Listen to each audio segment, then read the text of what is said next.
So it's finally October, which means spooky season is finally here, even though this whole year has pretty much been a horror movie and a train wreck combined in one.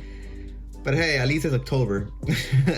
So with that being said, I actually want to start a series in my channel of me going over like unsolved mysteries or murder videos or, you know, spooky videos, anything like that throughout the month of October until October 31st. And then after that, we'll just see what happens after that. But for now, for this month, I definitely want to do like a murder video, serial killer video, just stuff like that. Just to make spooky season a little spooky for you guys.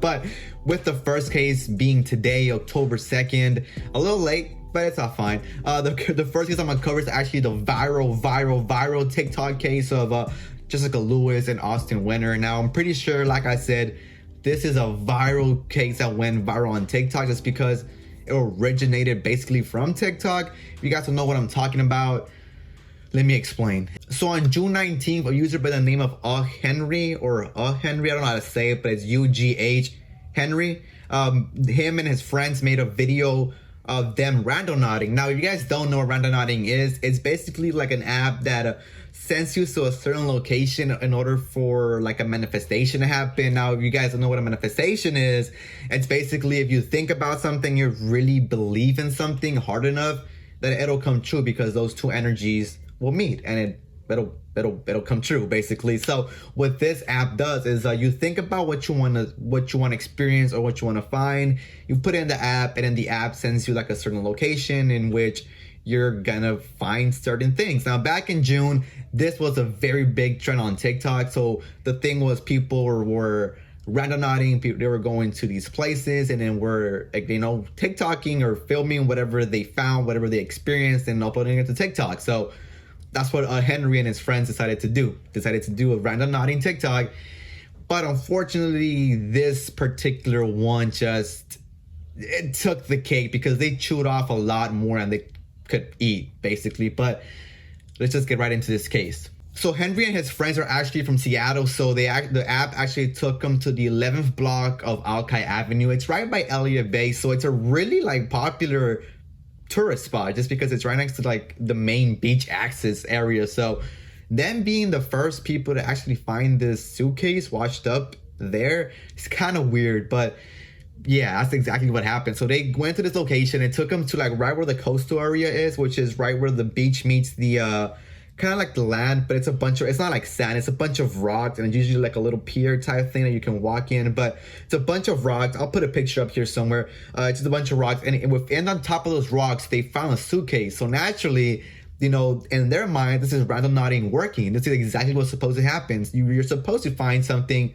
that just doesn't make sense, and a suitcase washed up like in the shoreline just doesn't make sense. So they decided to go up close and try to open it. But as they were unzipping the suitcase, they quickly noticed that just a terrible, disgusting odor was coming out of the suitcase. So naturally, they did not want to stick their hand in there and just mess around with it because, like, you don't know what's in there. So they got a stick in order for them to like lift up the cover of the suitcase, kind of like they kind of like wanted to lift it up.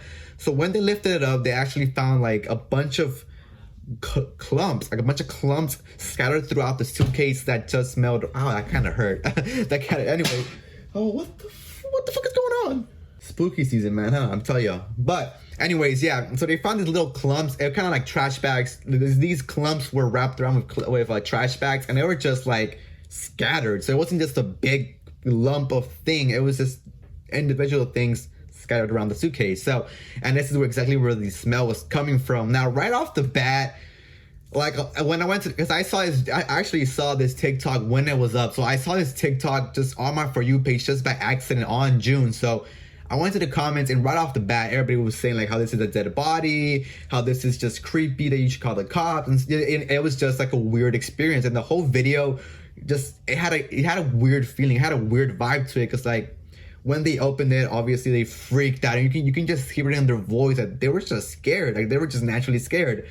But you know, some people did have their doubts, and some people thought that it was staged or that it was fake, because a lot of these randonauting videos on TikTok, you know, most of them were just fake or like overhyped or just, you know, just staged. But as we quickly found out, this was not staged whatsoever. So once they opened it and they saw everything and then they smelled everything, naturally they called the cops. And actually the cops didn't arrive until a couple hours after they received the phone call, which they took a lot of like backlash and criticism from, just because, I mean, they took a long time to go to the scene. But in their defense, they didn't know they were gonna find, spoiler alert, they didn't know they were gonna find dead bodies within the suitcase. You know, all they knew was that some teenagers called that they found a washed up suitcase in the shore, like in the shoreline, and it just smelled weird. They didn't know what they were gonna get themselves into or what they were gonna find.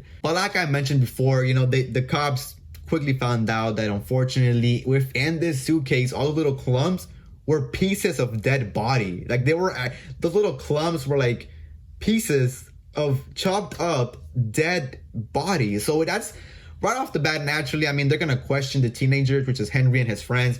But as quickly as they questioned them, that's how quickly they actually got ruled out. And they just found it by accident. They didn't kill them or they weren't involved. They just so happened to find them. Like I said before, also, this went viral on TikTok. It blew up on TikTok. So it got so much media coverage. Like it got so big that the police had to make a statement. Like they were forced to make a statement how these kids or these teenagers found the remains of human bodies just washed up in the shoreline. So they had to like make a statement, and obviously they took the bodies in for diagnostics and just to try to find out who they are. Seattle police wrote detectives are investigating several bags containing human remains. So once they did that, they were able to find a match and they were able to find who these separated limbs belong to, and they actually belong to 35-year-old Jessica Lewis and 27-year-old Austin Wenner. Actually, Jessica had 4 kids. They were kind of like the older side. I know 2 of them were grads. One of them was in middle school, and then another one was kind of a little bit younger, but they weren't like babies or anything. But still, I mean, she left 4 kids, which is honestly just a terrible thing just to happen. So. And before I move on, I actually want to go into a little bit further detail about Austin and Jessica. Now, Austin graduated from Kent High School, and him and Jessica have actually been in a relationship for 8 years. And for those who knew the couple, they've just said that they've gone through a lot of stuff throughout their 8 years of relationship. They faced their troubles and they faced their hard times, but they stuck together through 8 years, bro. That's a very long time. And Jessica, for anybody that knew her, they just described her as just a beautiful person inside and out, just always caring, super, super nice, loves to smile. And actually, man, she worked at Laura's assisted living. Now, that's an assisted living which for like older people who need like, you know, assistance and just doing everyday tasks. So kind of like a daycare, but for older people. You know what I'm talking about, right? So I have great respect for that, because that takes a lot of patience, man. That takes a lot of patience, and it's just like one of those things that a lot of people don't think about a career path, but whoever does that, it's just such a miracle for those people that they're helping. I have a lot of respect for her. That's all I wanted to say. I have a lot of respect for her, and you know, it's just a shame. It's such a shame. And just really quickly, if you guys do happen to do your own research and you look up Austin Wenner's name, you will quickly find out that within that area, there is an Austin Wenner with a few misdemeanors. I know it's been spoken about on the internet when I was doing my research. A few people are talking about it, but it wasn't like anything big. Like he wasn't arrested for a big serious thing. It was just little misdemeanors. Like, for example, he had like a shaved key, which is used for, you know, like stealing cars and stuff like that. Or another time he was arrested because he crossed like the street on the red light. A cop saw him and just took him in. Just little misdemeanors just like that. And then I'm just bringing this up because if you do your own research, you'll find out about this. And certain like news sites are talking about it, or certain forums are talking about it. But yeah, I just wanted to let you guys know. But this has nothing to do with the case. I just wanted to bring it up just in case, right? But yeah, it's little things. So just moving back over to the remains found in the suitcase, the medical examiner actually found out that they were shot just a few days before these teenagers came across them randonauting. So it wasn't like they were floating around in the ocean for a very long time, or they were placed there for a very long time. That they were shot just a few days. It was like a recent death. And something that it was kind of weird that the medical examiner found is that Jessica was actually found with like grass in her mouth, like clumps of grass in her mouth. So obviously we don't know why she has that, but a lot of people, you know, have assumed or like guessed that maybe she was running, and while she was running she got shot, so as she collapsed or fell, it just happened to get stuck in her mouth or anything like that. We just don't know. And another thing is that this suitcase was literally placed so awkwardly, or placed so in such a way which it wasn't hidden at all. Like, it was on top of rocks in one of the busiest like places in Seattle. So it wasn't like if it was like dug up, or if it was under the ground, or it wasn't it wasn't really like hidden at all. So a lot of people have like said maybe the killer, whoever did this, actually wanted this suitcase to be found, or wanted this remains of Jessica and Austin to be found for we don't know the reason, but that's just people like speculating.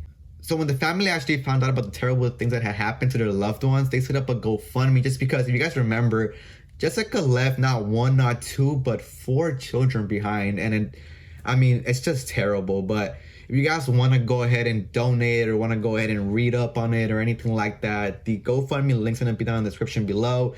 Feel free to use it any which way you like, right? Donate, read up on it, or anything like that. But yeah, man, it's just unfortunate. So first off, the family was very grateful that the teenagers actually did come across these bodies, because if it wasn't for them posting on TikTok, or just basically just finding them, you know, we just don't know when they were actually going to be found, or if it was going to get as much attention as it did. But, you know, obviously having this video up on TikTok and making it go super viral, like, it's just not a comfortable feeling. So even though they were grateful that they did find these bodies and they got as much attention as they did, obviously they were thankful. But in the same time, like, if I had a family member, you know, deceased, and it was going viral, that wouldn't be such a good feeling. So so the family, you know, after they were grateful that they got as much attention as they did, and it just helped find the bodies as they did, you know, obviously the next thing they did was just ask politely if they could just take down the video, because it wasn't like, it's just not a nice video to have up on TikTok, like,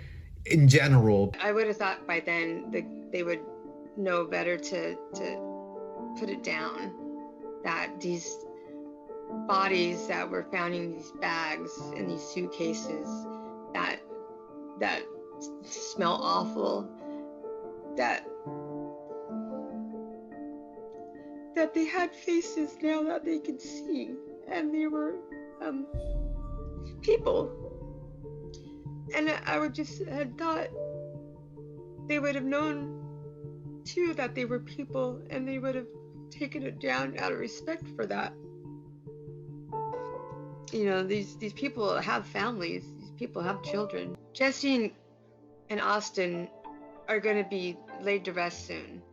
I think that video needs to be laid to rest too. But yeah, as far as I know, they did delete the videos, because I couldn't find it, and I know when I tried to search it up, I couldn't find it either. So I'm more than sure that the video is off TikTok. Now, is it off the internet? Not really, but at least, you know, it's off TikTok. The original creators deleted it, so that's good at least. So the cops actually started their investigation with the teenagers, because they found the body, like I said before, but they were quickly ruled out. And then from there, they moved on to the creators of Randonautica, just in case maybe they had murdered him, and then they put it in their like in their code to go find the body or anything like that. But that was quickly ruled out. And it was just a coincidence. It was just an accident that this app told these kids to go here, and it just so happens to be 2 dead bodies. Like, it was literally just coincidence. Another thing that was really weird was that Jessica was shot 7 times and Austin was only shot once. Now, this just made people think that maybe Austin was just a casualty, you know, wrong place, wrong time, and it was more of a crime of passion towards Jessica, maybe like an ex-lover, ex-boyfriend, or somebody that she's fighting with, or maybe somebody that doesn't like her, because that's a drastic, like, difference. Being shot 7 times versus being shot 1 time is not the same. And it just shows how Jessica was, in their minds, obviously the target, and maybe Austin was he just so happened to be there, and he was the casualty to like get rid of, you know, evidence, or get rid of anybody who saw or knew about what just happened. So just recently on August 19th, we got a huge update that actually 62-year-old Michael Lee Dudley, which was Jessica and Austin's landlord, was the one who committed the murders. So if the arrest happening so recently, we don't have like 100% confirmed motive of why Michael Lee Dudley murdered two of his tenants, that being Jessica and Austin.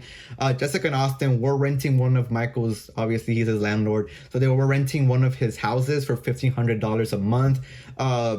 Allegedly they were struggling to pay it, like that monthly bill, and Michael actually did mention that they were at sometimes they were lock him out of the house and stuff like that. But unfortunately for Michael, that's not a good excuse to go ahead and kill two people, stuff them in a suitcase, and then try to get away with it. Like, it's just not how it works. So according to Michael, on June 9th, him, Austin, and Jessica were having like a really big fight over like him basically wanting them to move out because he wasn't happy with their tenants, like they weren't paying their like monthly bill or whatever, stuff like that. And actually a neighbor overheard Austin yelling like, "Please don't do this. Like, let me just leave."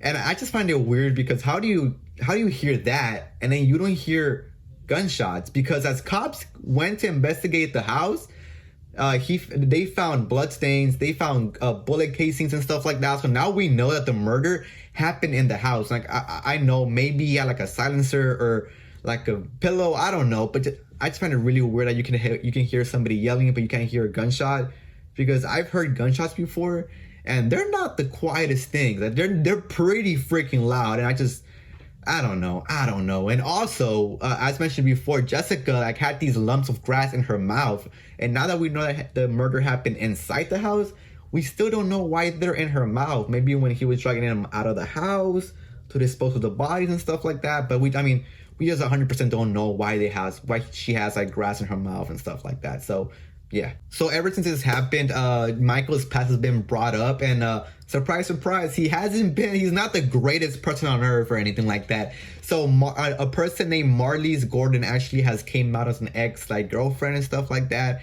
And according to her, like, his description of Michael is he's very smart, but he was like aggressive and he was abusive. So I mean, that's just like a telltale sign of like, he's not the greatest of individuals. So it's not like he just one day snapped because they weren't paying the bill, and then he just snapped and decided to like murder him. Like, he's had this track record of being aggressive, being abusive before, and this just happens to be like the case. I was shocked at what he did to me, and can still see the evil in his face started to hit me and grabbed my hair and grabbed my head and my hair, and he threw me on the floor and hit my head into the hardwood floor, and then he was throwing me around and threw me and my stuff out on his patio, out the door and on his patio, and then came out and hit my head into the patio, and did that with one hand, and he was holding a gun in his other hand. So even if that wasn't enough, Michael actually got arrested and charged for aggravated assault back in 2016. So like I said, he's never been the greatest of individuals. And even though his bail is set at $5 million, which is that's a big number, $5 million, Marlene is actually like scared that he has enough connections, that he knows enough people, that he might like get the $5 million bail and get out of jail for like until his trial starts, which is, it'll be, first of all, it's messed up because he's allegedly killed two individuals for what, rent money? Like, come on. So that just has me thinking, like, if he has this track record and then he's just murdered or allegedly murdered two of his tenants because of rent and stuff like that, like, has he killed in the past? What has he done in the past that we just don't know about and stuff like that? So, I mean, unfortunately, this is all we know for now. I don't think the trial has started. I don't think the trial has started, but I'll look it up. If anything, I'll leave that in the comments below or something if it has started. I'll keep you guys posted. But for as far as I know, this is all we know. And yeah. Happy October. This has been our first video in October. If I missed anything, any little details that you guys want to point out, or maybe you guys know something that I don't know or I didn't point out, leave it down in the comments below. I'll love to read them and just keep everybody posted and up to date. But yeah, this has been our first video of Spooktober. Now that's already taken. Murder-tober, I don't know, spooky season October. That's all I know. Hope you guys enjoyed the video. You did, please comment, rate, and subscribe. And yeah, that's it. I'll see you guys later. Thank you guys for watching.